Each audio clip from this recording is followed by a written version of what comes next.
মধ্যপ্রাচ্যে কি যুদ্ধ থামার পথে নাকি সামনে আরো বড় সংঘাত, এই প্রশ্নই এখন আন্তর্জাতিক রাজনীতির অন্যতম বড় আলোচনার বিষয়। কারণ একদিকে আমেরিকার প্রেসিডেন্ট ডোনাল্ড ট্রাম্প জানিয়েছেন ইরানের সঙ্গে গভীর পর্যায়ের আলোচনা চলছে, অন্যদিকে তিনি স্পষ্ট হুঁশিয়ারিও দিয়েছেন যদি এই আলোচনা সফল না হয় তাহলে আমেরিকা আবার কঠোর সামরিক পদক্ষেপ নিতে পিছপা হবে না। ফলে কূটনীতি এবং যুদ্ধ, এই দুই সম্ভাবনাই এখন পাশাপাশি এগোচ্ছে। সাম্প্রতিক কয়েক সপ্তাহ ধরে আমেরিকা এবং ইরানের মধ্যে উত্তেজনা চরমে পৌঁছেছিল। টানা কয়েকদিন ধরে আমেরিকান বাহিনী ইরানের বিভিন্ন লক্ষ্যবস্তুতে হামলা চালায়। তার জেরে মধ্যপ্রাচ্যের পরিস্থিতি আরও জটিল হয়ে ওঠে। তবে এখন সেই সামরিক অভিযান আপাতত থেমেছে, আর এই বিরতির মধ্যেই শুরু হয়েছে নতুন করে আলোচনার উদ্যোগ। ডোনাল্ড ট্রাম্প জানিয়েছেন বর্তমানে ইরানের সঙ্গে ভালো এবং গভীর আলোচনা চলছে। তার দাবি, আলোচনার মাধ্যমে যদি কোনো সমাধান বেরিয়ে আসে তাহলে সেটাই হবে সবথেকে ভালো পথ।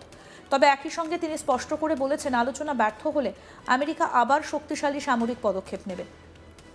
তার কথায় আলোচনার জন্য খুব বেশি সময় দেওয়া হবে না, দ্রুত সিদ্ধান্তে পৌঁছতে হবে।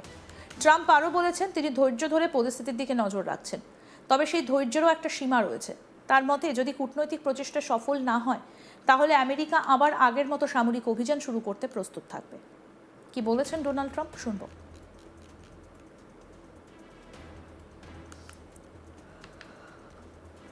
I think he's done a great job. We've pretty much destroyed their military. They want to meet, and we're meeting. We'll see what happens. There's a chance we can make a deal. Without what we did, they wouldn't even be talking to us. They requested a meeting through their surrogates and directly. And we're meeting, and, good things can happen, I guess. Oil dropped very big today. Stock markets, as of about an hour ago, was like through the roof. But no, they requested a meeting. They would not have requested the meeting if we were doing poorly. The only reason they want to meet is because we've been hitting them very hard. Yeah. How much patience do you have left with Iran, sir? I have plenty of time. Plenty of time. Their whole shoreline's wiped out. The strait is in very good shape. And we're talking right now. They wanted to talk. Their people said, please don't shoot last night, the night before, 2 nights. Don't do it. We're having good talks. So we'll see what happens. I think there's a good chance that something could happen. And if it does, good. If it doesn't, we go back to doing what we were doing 2 days ago. এদিকে আমেরিকার vice president JD Vance একটা video post করেছেন। সঙ্গে তিনি লিখেছেন ইরানকে মাত্র 2 ঘন্টা সময় দেওয়া হল, এরপর বিশ্ব দেখতে পারে এ যাবৎকালের অন্যতম বিধ্বংসী এক বিমান হামলা। আর কোনো সতর্কতা নয়, কাউন্টডাউন শুরু হয়ে গিয়েছে। আসুন সেই ভিডিওটা এবার আপনাদের দেখাই।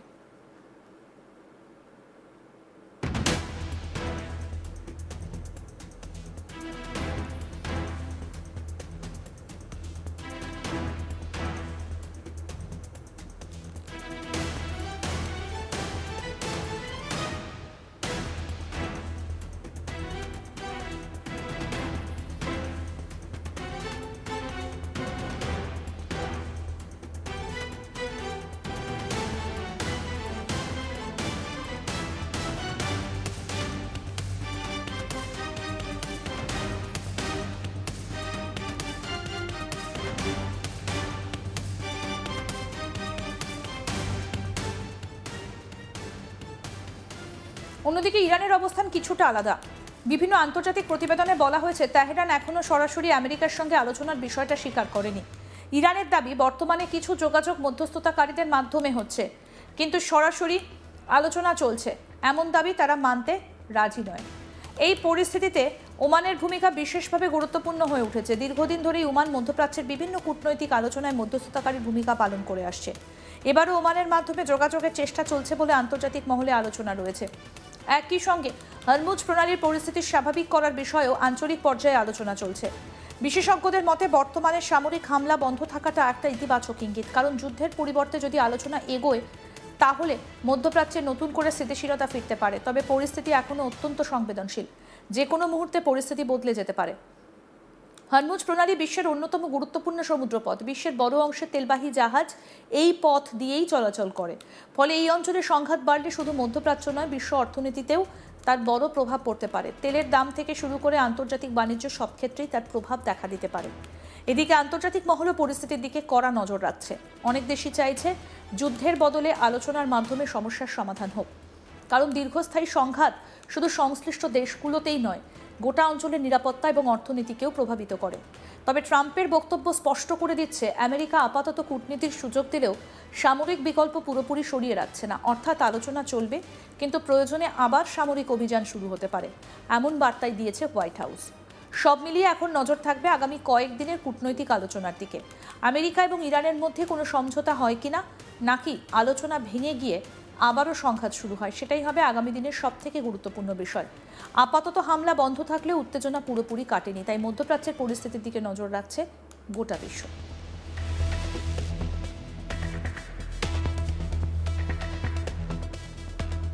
কি বলেছেন ডোনাল্ড ট্রাম্প, আসুন আরেকবার শোনাই।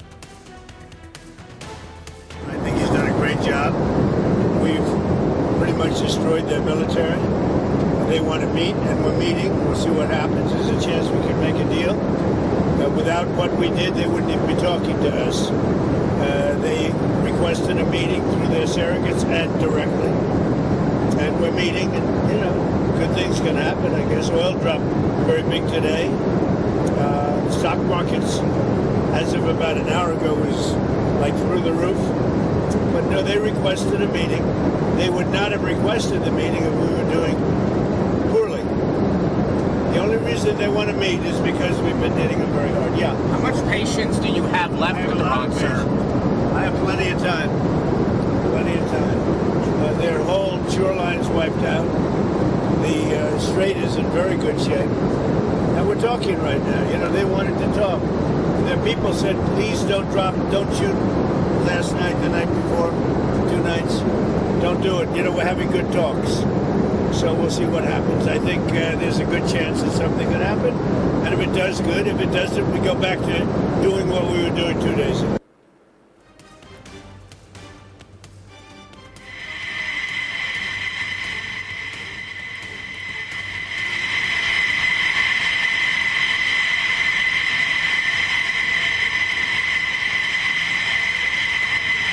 তাহলে কি এবার আলোচনার মাধ্যমেই সমাধানের পথ বেরিয়ে আসবে? তাহলে কি এবার শেষ হবে এই যুদ্ধ? পরিস্থিতির দিকে নজর রাখছে গোটা বিশ্ব। সব মিলিয়ে নজর এখন সেই দিকে, আগামী কয়েকদিনের কূটনৈতিক আলোচনার দিকে। আমেরিকা এবং ইরানের মধ্যে কোনো সমঝোতা হয় কিনা, নাকি আলোচনা ভেঙে গিয়ে আবার সংঘাত শুরু হয়, সেটাই হবে আগামী দিনের সবথেকে গুরুত্বপূর্ণ বিষয়।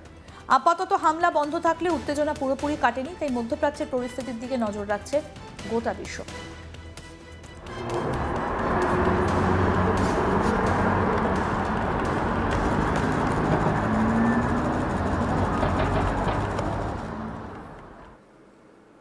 আরও আপডেট পেতে দেখতে থাকুন আজ তাক বাংলা, সাবস্ক্রাইব করুন।